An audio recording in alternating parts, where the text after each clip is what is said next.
Welcome to law legends. Law legends के knowledge room में आज आपका स्वागत है। इस नॉलेज रूम में हम जीएसटी और इनकम टैक्स से रिलेटेड जो व्यवहारिक समस्याएं होती है उस पर डिस्कस करते हैं। आज इस नॉलेज रूम का जो टॉपिक है वो जीएसटी से रिलेटेड है और उस टॉपिक का नाम है letter of undertaking, that is LUT.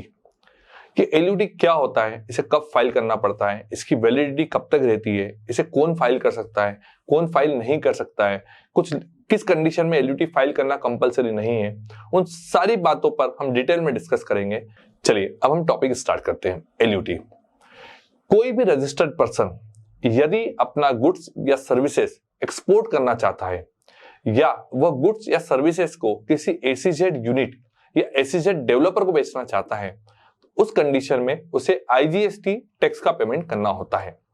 लेकिन यदि वो रजिस्टर्ड पर्सन चाहे कि मैं विदाउट आईजीएसटी टैक्स का पेमेंट करके उस गुड्स को मैं एक्सपोर्ट कर दूं या सर्विसेज को एक्सपोर्ट कर दूं या गुड्स या सर्विसेज को किसी एसीजेड यूनिट या गुड्स या सर्विसेज को किसी एसीजेड डेवलपर को सेल कर दूं, तो उसे एलयूटी फाइल करना होगा।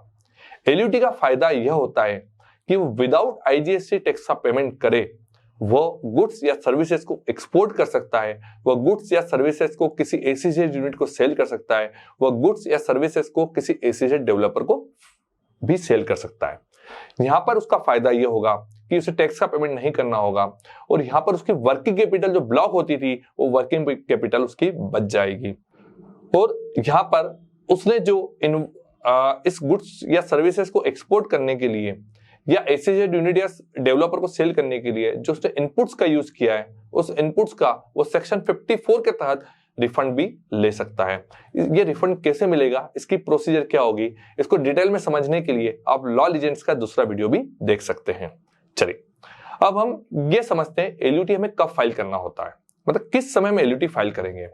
एलयूटी फाइल करने की कोई टाइम लिमिट नहीं है, बस कंडीशन ये है जब भी आप किसी गुड्स या सर्विसेज को एक्सपोर्ट करना चाहते हो या एसीजेड यूनिट को सेल करना चाहते हो या डेवलपर को सेल करना चाहते हो, तो उसको सेल करने के पहले या एक्सपोर्ट करने के पहले आपको एलयूटी फाइल करना होता है।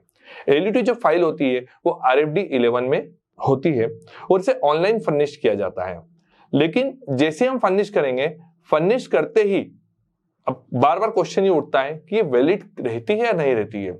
लेकिन यहाँ पे एक सर्कुलर आया हुआ है, वो सर्कुलर पर हम डिस्कस करते हैं। एक सर्कुलर है, सर्कुलर नंबर 40/14/2018 डेटेड 6 अप्रैल 2018।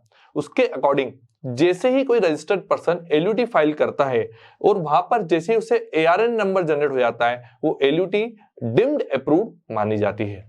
अब यहाँ पर नेक्स्ट क्वेश्चन, ये एलयूटी वैलिड कब तक रहती है। हमने किसी फाइनेंशियल ईयर में उसे जब भी हमने उसे फाइल किया है, उस फाइनेंशियल ईयर के एंड होने तक, मतलब 31 मार्च तक वो एलयूटी वैलिड मानी जाती है। एग्जांपल के तौर पे किसी पर्सन ने 1 नवंबर को एलयूटी फाइल करी, तो वो एलयूटी 31 मार्च तक वैलिड रहेगी। अब हम उस पॉइंट पर डिस्कस करते हैं जब हम एलयूटी फाइल नहीं कर सकते हैं। यदि किसी रजिस्टर्ड पर्सन ने कोई ऑफेंस किया है और उस ऑफेंस में प्रोसिक्यूट की अमाउंट 2.5 करोड़ रुपए से ज्यादा है, तो उस केस में हम एलयूटी फाइल नहीं कर सकते हैं। तो उस केस में हम यदि एक्सपोर्ट करना चाहते हैं या ऐसे यूनिट को सेल करना चाहते हैं या डेवलपर को सेल करना चाहते हैं, तो क्या होगा। वहां पर हमें एक अलग ऑप्शन दिया गया है, क्योंकि इस केस में आप एलयूटी फाइल नहीं कर सकते हो, मतलब आपको आईजीएसटी टैक्स का पेमेंट करना होगा नहीं। वहां पर एक बॉन्ड के थ्रू भी, मतलब आप बॉन्ड जमा करके भी आप एक्सपोर्ट कर सकते हो या एसीजेड यूनिट या डेवलपर को भी सेल कर सकते हो, बट आपको बॉन्ड जरूर भरना होगा। अब उन केसेस की बात करते हैं जब एलयूटी हमारी विड्रॉ हो जाती है, मतलब विड्रॉ कब हो जाएगी, बहुत क्रिटिकल पॉइंट है, इसे ध्यान से समझिएगा।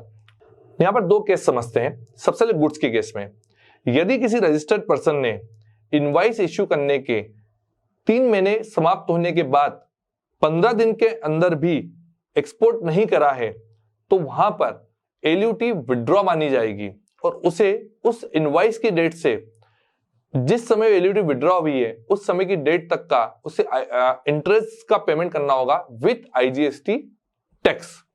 मतलब आपने यदि गुड्स के केस में 3 महीने समाप्त हुए और उसके 15 दिन बाद भी गुड्स का एक्सपोर्ट नहीं होता है किसी कारण से, तो उस केस में जब आपने इनवॉइस इश्यू किया था उस डेट से लेकर जिस समय ये एलयूटी रिजेक्ट हुई है उस डेट तक का आपको इंटरेस्ट का पेमेंट भी करना होगा और साथ में आपको आईजीएसटी टैक्स भी देना होगा।